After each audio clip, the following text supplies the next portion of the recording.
Bonjour, dans cette capsule, je vous montre comment participer à une réunion Teams qui a été organisée à partir d'Outlook. Donc, vous avez probablement reçu une invitation par courriel qui s'est placée dans votre calendrier.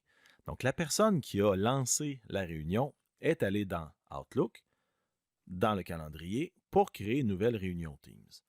En créant cette réunion, elle a invité les personnes qu'elle voulait avoir dans la réunion, a donné un titre, a choisi une date, d'heure et de début et de fin, peut-être ajouter quelques informations, mais automatiquement, on voit qu'il y a un lien hypertexte qui s'est ajouté dans le texte qui est rejoindre la réunion Microsoft Teams.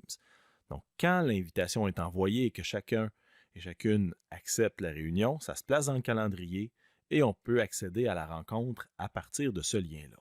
Donc, on ouvre l'événement calendrier, on clique sur le lien et automatiquement, Teams va partir. Donc, on peut rejoindre maintenant. Notre caméra, par défaut, elle est activée. Idéalement, on va l'activer. Là, je la désactive pour la capsule. Je peux aussi activer l'utilisation du flou pour la vidéo. Donc, l'arrière-plan où on est flou. Donc, si jamais on est dans un lieu où il y a des gens, peu importe, ben, on peut rendre l'arrière-plan flou. Notre son est activé. Pour être bien certain de la configuration audio, on peut cliquer sur le petit engrenage qui est ici pour faire apparaître les paramètres des périphériques. Donc, normalement, haut-parleur et micro devraient afficher la même chose, soit le casque USB qu'on utilise. Dans mon cas ici, vu que j'utilise un micro et une entrée numérique, ben, c'est différent.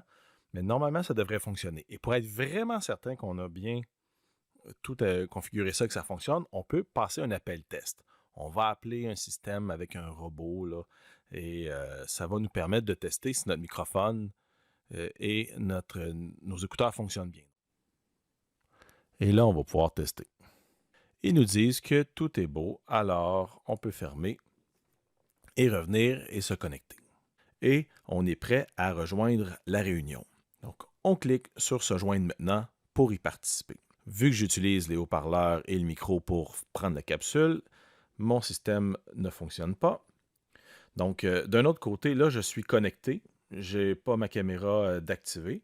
Je pourrais l'activer ici. Donc, j'ai ma main devant. Voilà. Donc là, je ne vois pas de caméra présentement, mais lorsque tout le monde sera connecté, on verra les caméras de tout le monde. Ce que je voulais surtout vous montrer et vous expliquer, c'est lorsque j'anime une rencontre, eh bien, j'ai quelques outils qui vont faciliter le travail d'équipe. Alors, première des choses, on peut afficher la conversation. Donc, la conversation, c'est un clavardage qui nous permet de communiquer pendant la réunion, partager des hyperliens, partager des documents. Vous voyez dans le bas ici, là, tous les outils qu'on a. On a un petit éditeur de texte, là, mais on peut mettre des pièces jointes dans le clavardage et utiliser d'autres petits outils plus intéressants. Mais disons que pièce jointe peut être très utile, partager des hyperliens vers des ressources euh, qu'on veut partager avec nos collègues. Donc, le clavardage est une bonne façon de travailler. Les autres outils, si vous voulez les voir, euh, avec les trois boutons, je vais parler du partage d'écran, mais pour l'instant, je vais vous parler d'autres actions. Donc, on a ici affiché les notes de réunion. Donc, ça, les notes de réunion, ça crée un onglet dans lequel il y a une espèce de structure préétablie. Ça ressemble un peu à l'outil Wiki qu'on va retrouver dans Teams, où on peut créer des sections. Donc, vous voyez, le petit plus me permet d'ajouter une section. Donc là, présentement, j'avais fait un test déjà et les notes sont restées parce que je suis retourné dans la même réunion. Donc, on a une espèce de gras plus gros pour séparer les sections et on a un espace pour écrire du texte en dessous. Donc, exemple, j'ai fait ça très simple, point 1, point 2, j'ai pris des notes. Si j'ajoute un autre item, je pourrais le qualifier comme ça, ici, et on a juste à écrire directement ce que l'on veut noter. On a un petit éditeur en haut là, qui nous permet de rajouter du gras italique et compagnie. Et quand on clique sur les trois picots, ben, on a l'option d'ajouter même des listes à puces, rajouter des hyperliens, des tableaux pour créer une certaine forme de mise en page. Donc, ça permet de créer des notes pendant la réunion, des notes collectives qui seront accessibles à tous après. Je vous montrerai où aller les reconsulter. Donc, c'est un autre outil qu'on a pour prendre des notes ou s'organiser pendant notre réunion. Un autre outil qui peut être très, très, très pratique, c'est le partage d'écran. Parce que souvent, dans une réunion, on va avoir des documents de référence. Donc, on peut bien donner le lien à tout le monde et expliquer, ouvrez le document, allez à telle page, allez à tel point, peu importe. Mais s'il y a une personne qui gère la rencontre, qui partage un document, ou son bureau, ou un document particulier, donc c'est sûr que le plus simple, c'est le bureau parce que ça va partager tout, peu importe ce qu'on va présenter à l'écran. Donc, si on choisit une fenêtre en particulier, ben, les autres items vont être grisés. Donc, pour simplifier les choses, moi, je vous suggère de partager le bureau, de baisser la fenêtre Teams et d'afficher l'écran du document qu'on veut présenter. Dans mon cas, j'ai 2 écrans, je vais choisir l'écran numéro 2.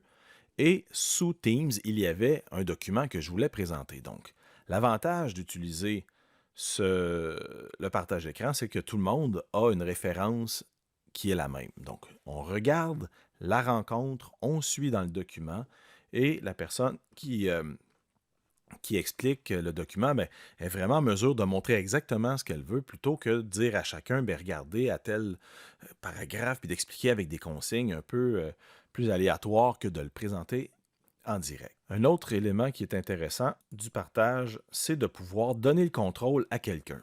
Donc, donner le contrôle permet à ce qu'une autre personne puisse venir bouger et expliquer quelque chose dans le document ou même dans l'ordinateur de la personne. Donc, ça nous permet vraiment de créer une interactivité avec la personne et l'ordinateur. Donc, je pourrais prendre contrôle de l'ordinateur de la personne et lui expliquer, mais viens cliquer sur le bouton démarrer, viens cliquer ça, fais ci, fais ça. Donc, donner le contrôle peut être très, très, très pratique selon les situations. Et lorsqu'on a terminé, on peut arrêter la présentation. Donc, on voit que le rectangle rouge à l'écran m'indique que c'est ce qui est partagé. Donc, si j'arrête la présentation, on revient à la rencontre. Donc, on est capable de poursuivre notre rencontre sans problème. Eh bien, on a notre contrôle de caméra, de microphone. C'est certain que si on est là pour écouter une bonne partie de la rencontre, on est peut-être mieux de fermer le son. Ça évite de créer des bruits parce que des fois, on va taper au clavier, puis là, le son va être capté, puis ça va venir un peu interférer avec l'environnement sonore de la rencontre. Donc, si on est pour une bonne période de temps sans intervenir à la voix, on pourrait fermer le son pour être certain de ne pas déranger personne, le rouvrir au besoin. Donc, les contrôles, on les a ici. On a le partage d'écran. Puis en passant, dans le partage d'écran, on a aussi un tableau blanc. Le tableau blanc est quand même limité. Là. Ça nous permet d'avoir un crayon que tout le monde peut utiliser, là, puis barbouiller à la main, mais à la main avec une souris, c'est pas toujours évident. Puis on n'a pas le petit texte pour taper.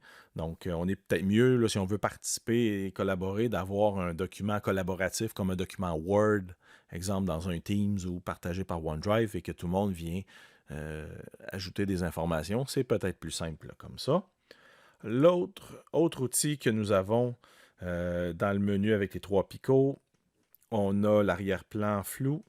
On aurait pu démarrer l'enregistrement, donc on aurait pu créer un enregistrement et garder des traces de nos échanges. Ça peut être très, très, très pratique. J'aurais dû le mentionner peut-être au début de la rencontre, mais voilà comment démarrer l'enregistrement. Le clavardage peut être bien pratique et aussi les notes de la réunion qu'on a vues aussi dans les 3 picots qui nous permettent de prendre des notes et de les conserver par la suite. Et si je veux, je peux aussi afficher la liste des participants qui sont dans la réunion à l'aide du petit bouton qui est ici. Et on a l'option d'inviter quelqu'un d'autre si jamais on a oublié quelqu'un dans la rencontre. Une fois qu'on raccroche, donc quand je raccroche, la rencontre se place dans le clavardage. Donc, on voit que c'est l'outil clavardage qui a été utilisé, un clavardage de groupe avec plusieurs personnes invitées. Donc, on va pouvoir y retourner dans le clavardage, donc pour réviser, exemple, les notes, parce que dans le haut, on a des onglets. Si quelqu'un a partagé un fichier dans le clavardage, il va apparaître dans l'espace fichier. Les notes de la réunion, ce sont les notes qu'on a utilisées avec l'outil afficher les notes de la réunion et qu'on a pu prendre des notes là, dans la marge. Ça peut être très, très, très pratique. Un tableau blanc. Donc, si jamais on utilise un tableau blanc, eh bien, il va pouvoir être consulté ici par la suite. Et le clavardage, eh bien, c'est tout ce qu'il y a pu avoir comme échange autre que la rencontre caméra. Donc, le clavardage va être disponible ici. Donc, présentement, je peux rejoindre la rencontre parce que elle est encore dans la plage offerte là, pour la rencontre. Je vois qui a été invité à la rencontre. Donc, ça complète les explications sur l'utilisation de Teams pour faire des réunions.